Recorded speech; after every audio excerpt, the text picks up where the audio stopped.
ভূমিকম্পে জিয়া স্মৃতি জাদুঘরের যে ক্ষয়ক্ষতি হয়েছিল তা দ্রুততম সময়ের মধ্যে মেরামত করার কথা জানিয়েছেন মুক্তিযুদ্ধ বিষয়ক মন্ত্রী আহমেদ আজম খান।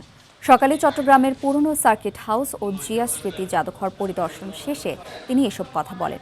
এ সময় তিনি অভিযোগ করেন, বিগত ফ্যাসিবাদী সরকার শহীদ জিয়ার স্মৃতি মুছে দিতে এই স্থাপনার নাম পরিবর্তন করে স্বাধীনতা কমপ্লেক্স করেছিল। পরিদর্শনকালে মুক্তিযুদ্ধ বিষয়ক প্রতিমন্ত্রী ইশরাক হোসেন উপস্থিত ছিলেন।